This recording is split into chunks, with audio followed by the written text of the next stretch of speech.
We find the love of God through other people. That's how we find the love of God.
When I finished working in Berkeley, and I looked at what the rest of my life was going to be, and I asked myself, God, what do you want me to do? What message do you want me to preach? It was very, very clear that the message that I'm supposed to preach is God's love. And so that's what I do. I'm a preacher now, an itinerant preacher.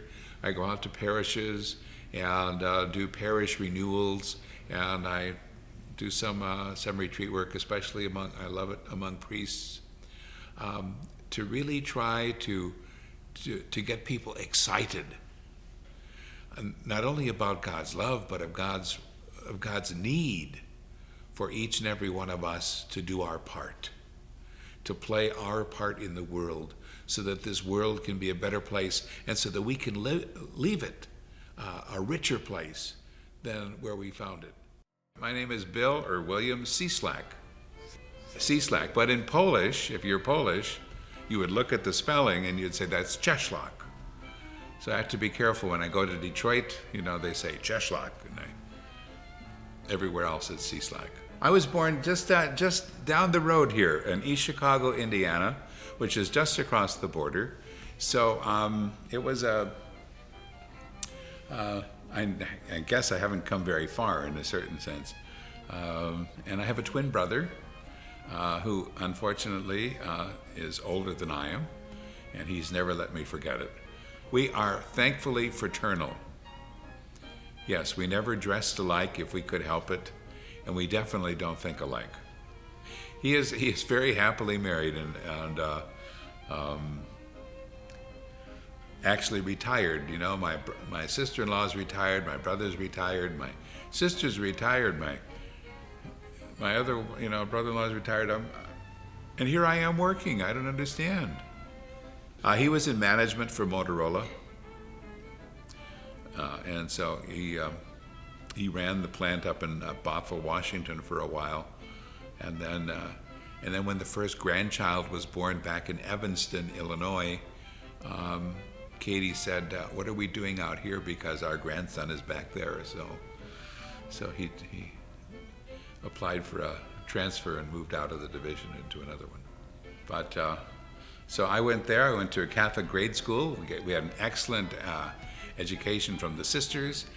Sister told me that apparently I wanted to become a bishop when I was in second grade. And so fortunately that never happened. But then I did go to the seminary. And then from our seminary, St. Lawrence Seminary up in Wisconsin, I went from there to our Capuchin novitiate in Huntington, Indiana, and from there to our House of Philosophy, which was in Crown Point, Indiana, and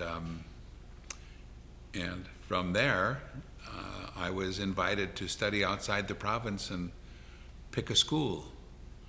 And so a colleague of mine at St. Joseph in Rensselaer suggested that the Graduate Theological Union would be the only place in the U.S. to go.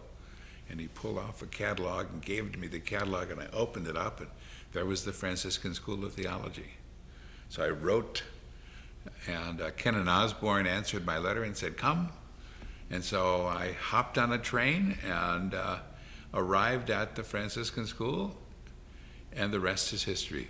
I graduated with a Master's of Divinity degree, but while I was doing the Master of Divinity degree, I was already doing the doctoral degree, because I came with 2 bachelor's degrees, one in philosophy and one in theology. I was interested in the diocesan priesthood at first,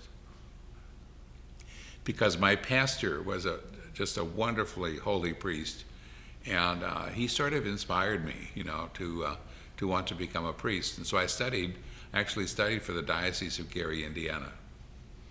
And it was during that process of studying for them that I became disillusioned with what was going on at the diocese, and my default was the school that educated me for high school, which was the Capuchins. So I had 2 separate bachelor's degrees, and my province didn't know what to do with me, so they said, well, go somewhere, anywhere you want, open some doors for us. And I had a very supportive group of friars, behind me. And when I said, well, they'll accept me here at the Franciscan School in Berkeley, but they're OFMs, they're not Capuchins. They said, okay, we'll send you. Can you live with them? Yeah, you can live with them, okay. And so I've lived 35 years of my life with the OFMs. So I sort of belong to both groups.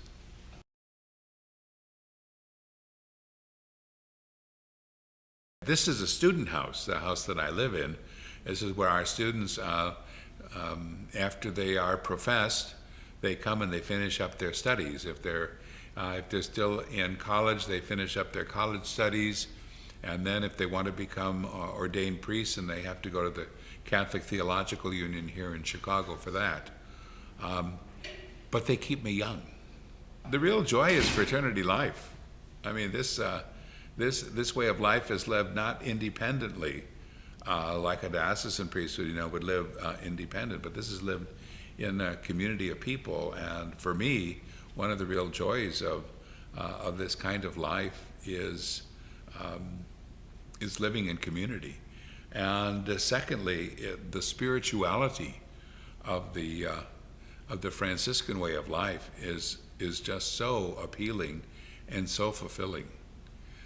It's a spirituality that Francis opened up to to everybody. So those of us who are first order, sure, the second order Poor Clares, the third order regular kind of Franciscans, the religious sisters and priests, and the secular Franciscans, all share the same values. And it is if the world could become Franciscan, we'd be a much better place to live. And most people say, well, God doesn't want me, and I'm just Joe Schmo or John Doe or whatever, No. That's not true at all. That's how God works. God uses little people. And God just loves little people. And so if the human family could recognize that fact and let the power of God and the Spirit of God take over their life, and then communicate that to their family and to their friends, and live life with a quality that says God is here, and God is here all the time, and God loves all the time, and God loves me all the time. It would make a difference for everybody. So my message is love, and my desire is hope. We find the love of God through other people. That's how we find the love of God. And that's why if each of us does our little bit to share the love of God, that's how we find the love of God. If they don't find it in people, they're not going to find it. It's just not going to be there. God has created every single young person just as God has created every single older person. And there's so much in the world that clutters that. And I think if people take the time and find the silence, that we can listen, we can actually hear God's voice saying, number one, that they are loved, and number two, that God has chosen each and every one of them, just as each and every one of us, for a specific thing to do in the world, for a way to live life, to make a difference. Everybody wants to make a difference. And the greatest way to make a difference is to let God speak through you, and to be open enough. This Capuchin Cap Corps volunteer has done that. He's taken a year of his life to let God work through him.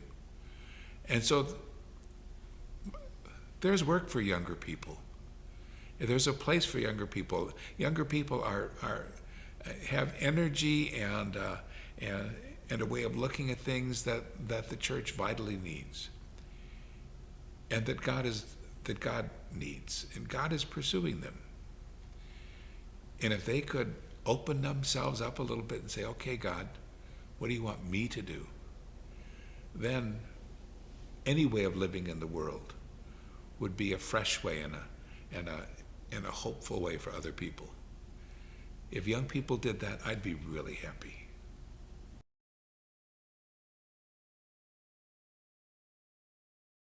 The Franciscan faculty of the school were also the faculty of the Graduate Theological Union doctoral program. So all of us had students that we were working with at the doctoral level. So besides teaching our own students at the Franciscan school, we were also part of this 120-person faculty for the doctoral program. Oh, Dr. Mary Lyons and I started at the Franciscan school in the same year. She was graduating with a degree in history and rhetoric from the University of California, and so she was hired on, and I came on, and the two of us started team teaching together, and we taught courses in preaching and prayer leadership, and we affectionately called it the William and Mary Show. So she was on the faculty, then after being on the faculty, she became academic dean of the faculty, and then left from there and became president of the California Maritime Academy, and then I think it was, not sure it was the College of St. Catherine, but then at St. Benedict up in Minnesota, she was the president there, and then eventually came to the University of San Diego.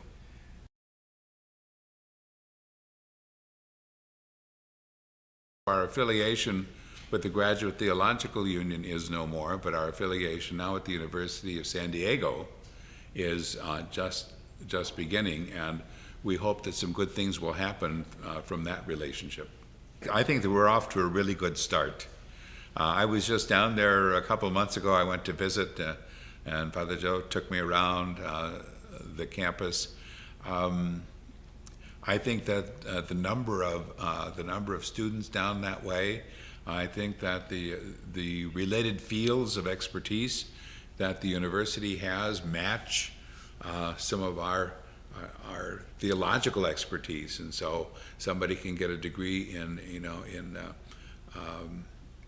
leadership, in peace and justice, by doing the theology work there, and then at the Kroc Center for Peace and Justice do stuff there. I think it's a win-win situation.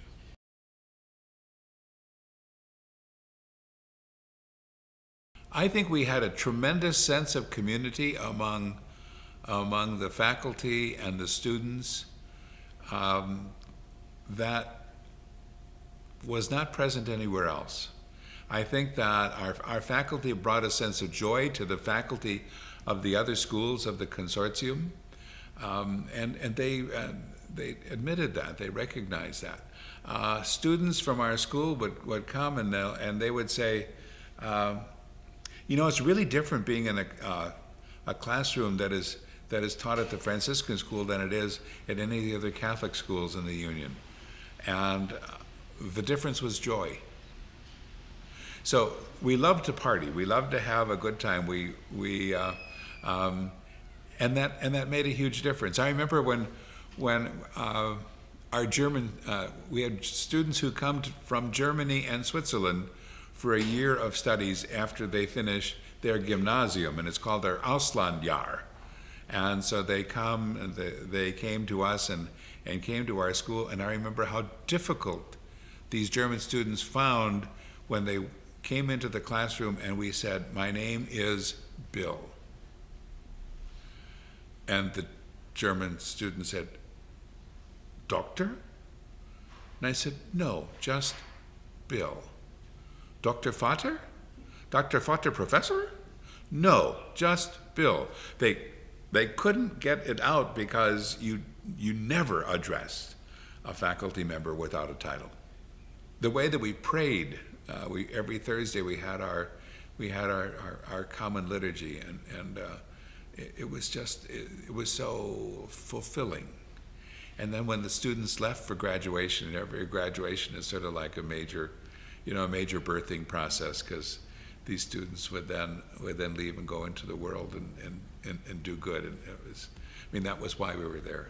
I think it was 1992 to 2003 or 2004.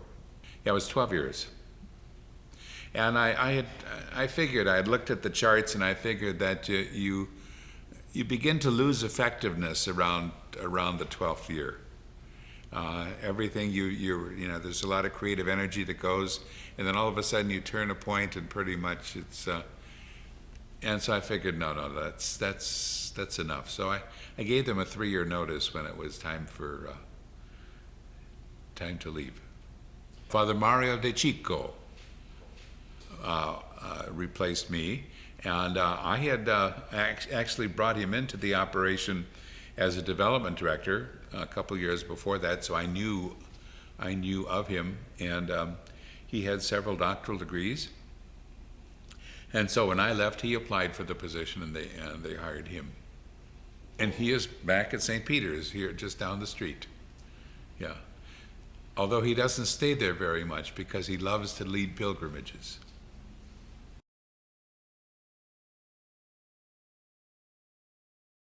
The Franciscans from the St. Barbara province owned the Franciscan school, and they owned the Franciscan Renewal Center. And so there was a natural, and since there was no Catholic college or university in the entire state of Arizona, it was suggested that we go down and try to build some bridges with the community down there. And so that's how I started coming there. And then I found out about their liturgy, and since I taught liturgy in the seminary at the time, I thought, well, I'm going to go down there, because I was getting real disillusioned with Holy Week back in the Oakland area, and so I slipped away for Holy Week, and was just blown away by the power of the liturgy, and so that's how it all started. The liturgy feeds my spirit, okay? And then the Franciscan school has something to offer the Renewal Center. So there was a mutual thing there. So I go down there and I teach some courses in straight talk theology, and that helps the folks down there. And the power of the liturgy, really nourishes me. So it's a win-win situation. Perfect communion. When I started teaching, we tried to pick a time that would really work for people, and we decided that a Sunday morning was the best time for people because we had all these masses in the morning. So I would preside and preach at the 7:30 Mass and at the 11 o'clock Mass. And in between those two Masses, we had a block of time so I could offer a course in theology, an hour and a half course. And it turned out that people loved it because it was one stop. You know, you either came to the early Mass and then had coffee and donuts and went to the lecture, or you had coffee and donuts and went to the lecture and then went to the later Mass. And so it worked out perfectly. We have about 200 people who to this day continue following. And the first year I offered, the course was on Franciscan topics. That's how we started. We did one on moral theology, topics that nobody wanted to talk about. We did a series on that. A series on Vatican II, celebrating the 50th anniversary of Vatican II, especially the documents that made a difference in our lives. A year on basics. The course that I'm just finishing now, we call The Joy of the Gospel, and it's taking Pope Francis's Joy of the Gospel and trying to make that come alive. And next year, I think the topic is going to be catching up with with Pope Francis, catching up with Pope Francis. And the first part, he's going to release his book on the environment, probably his encyclical in July, I think. So from September, October, and November, and December, we're going to do that. We're going to unpack that encyclical. And then the Holy Year of Mercy begins on December 8th, and so we're going to do the Year of Mercy for January, February, March, April, and May. So that's pretty well set. So I direct the what's called the Triduum Retreat, or the Holy Week Retreat, and I've been doing that ever since then. It gives you some more things to think about as the Holy Week liturgy unfolds, and it really helps you dig very, very deeply into it. And during that time we have morning prayer every morning, and it's all musical, and noonday prayer, and then the evening services. It's quite a moving experience. The center really it's described as an oasis in the desert, and the people who come there because they want to come there. The Renewal Center doesn't have parish boundary lines. Until most recently, it was a private chapel, actually, and then gradually became a conventual church, and that's been very, very helpful for its growth. But as a result of its growth, it's totally outlived the site that it has, because there's only about 350, 400 people who can fit into the little chapel, and so the building campaign that's on right now, the capital campaign, I think is going to be tremendous for the area. I am absolutely supportive of that campaign, because that campaign is Franciscan through and through and through. And the beauty that they're working at, that they're trying to achieve, is a real Franciscan quality. And so they've gone there. They went out to get real artists to create the space around it. And when you see the new stained glass, which is going to be in that new building, it's going to be so deeply religious. I think people are going to be absolutely amazed.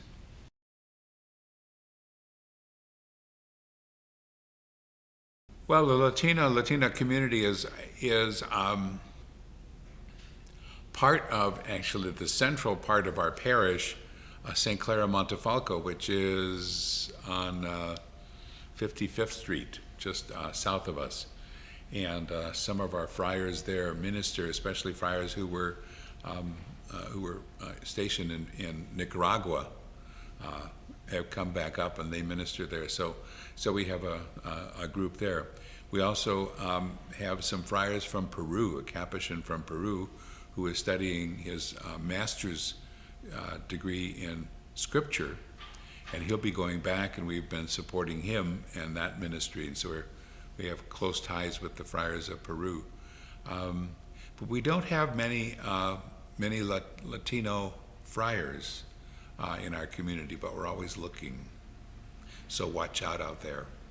Immigration continues to be a problem. We have immigration problems. We've had some friars who wanted to join us, who simply can't because they were undocumented, and as undocumented, there was no way that they would be able to stay here. So one actually joined one of the Mexican provinces down there because he wasn't able to join us. It's very sad.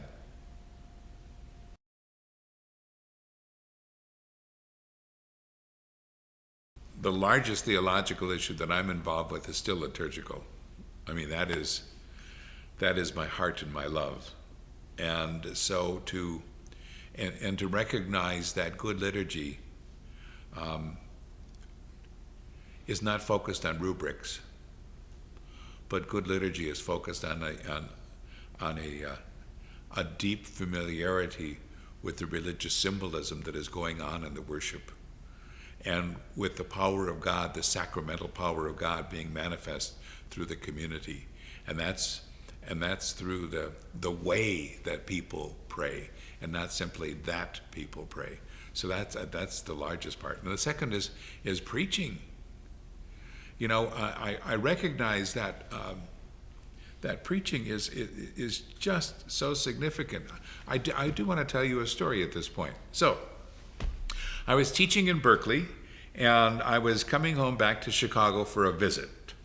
And so I'm on a United flight out of Oakland, and I'm flying back to Chicago, and I sit down in my seat, and this fellow sits down next to me, and you know, I generally like to have just a quiet trip back to Chicago. And this fellow was quite talkative and said, "Hi," you know, and he said, "Where are you going?" And I said, "Well, I'm going to Chicago." And he said, "Well, me too." Well, of course, the plane was going to Chicago, so I mean, we're going to Chicago. So, and then he says, "Well, what's your name?" And I said, "I'm Bill." He said, "Well, my name is," I can't remember what his name was. And he said, "Well, do you live out here?" And I said, "Yes." And he said, "Well, where do you live?" And I said, "Well, I live in Berkeley." He said, "Well, I live out in Danville." And I said, "Oh, well, that's good." He says, "Berkeley." He said, "Do you teach at the university?" And I said, "No." He said, "Well, do you teach?" And I said, "Yes." And he said, "Well, where do you teach?" And I said, "I teach at the Graduate Theological Union," not wanting to tell him, you know, very much about me. "Well, what do you teach?" "Well, I teach philosophy." "Oh, are you a Catholic priest?" he asked me. And I says, "Yes."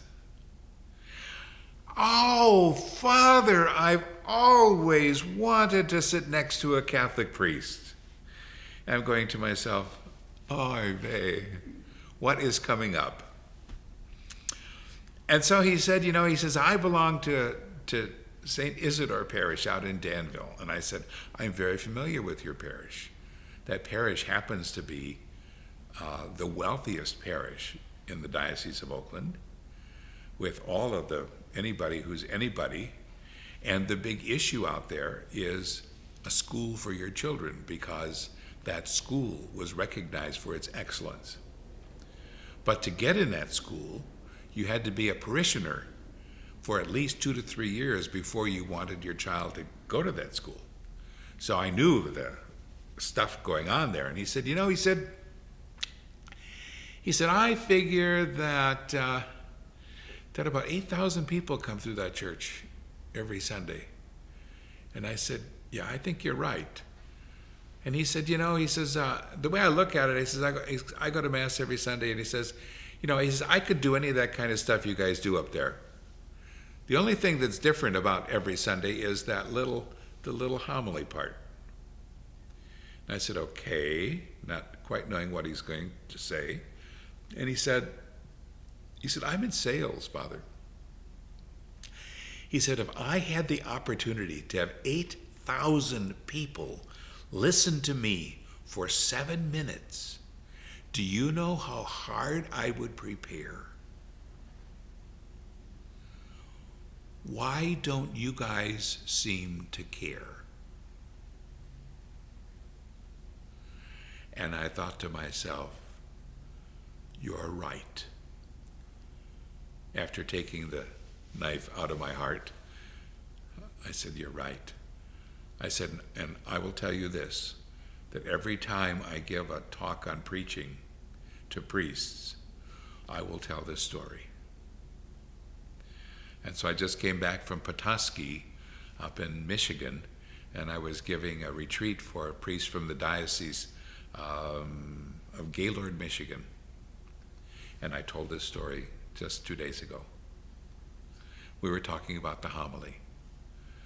But if you think about it, the people in the pews really, really grow in their Catholic faith basically through the homily.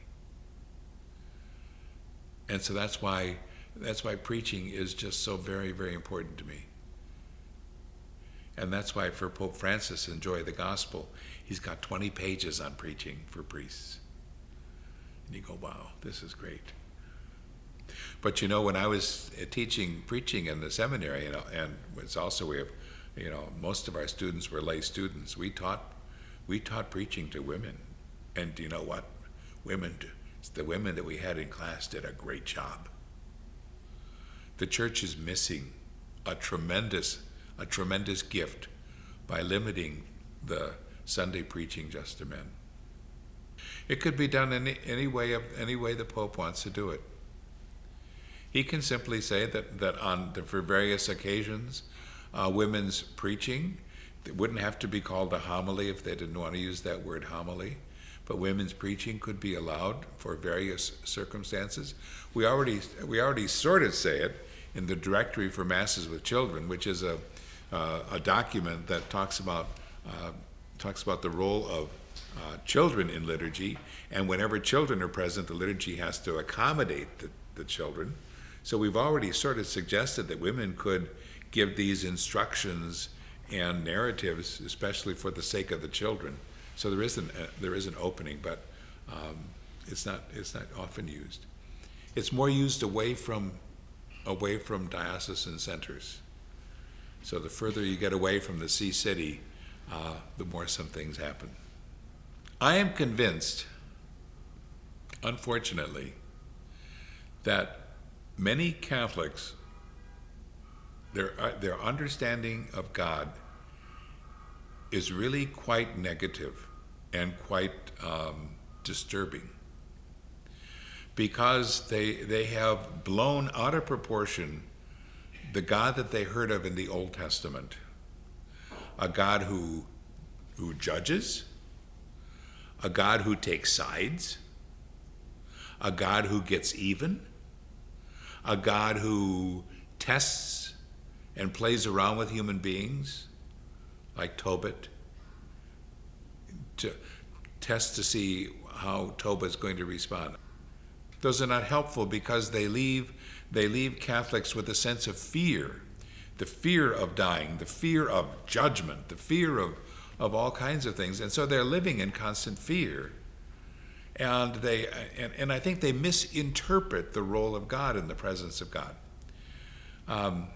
Cardinal Walter Casper, in his recent book on mercy, points out that in the Old Testament there is a gradual understanding of who God is that begins in the Old Testament and moves into the New Testament and finds its focus in Jesus. And the God who is revealed in this process is the God of mercy and the God of love. Period. I mean, if God is love, period. If God is love, God can't hate. If God is love, God can only forgive. If God is love, God can't get even. If God is love, God can't take sides. I mean, it's totally impossible. And the great thing about the Franciscan tradition is that that's where we begin. We begin with God as love. And we begin with the Trinity of God. That unbelievable mystery, Father, Son, and Holy Spirit, are engaged among the persons of the Trinity simply as love. That the love of the Father penetrates the Son, and the love of the Son penetrates the Father, and the love of the Father and Son is manifest in the Spirit of God, and This is who God is. God is emanating love, pulsing love that overflows itself and creates everything that is. And so that everything that is a product of God's love. And everything that is good. And everything that is beautiful. Boy, if we Catholics could believe that, we would live our life differently. I believe it. And that's what I go about teaching. I mean, it's not just limited to Franciscans. Francis was the one who started us on this path, and Bonaventure continued building on it, and all the great thinkers in the Franciscan tradition have, but so have the mystics. There is a huge thread that runs through our tradition, and that thread needs to become more of the common language of the church. And that's what Pope Francis is doing with proclaiming God as mercy.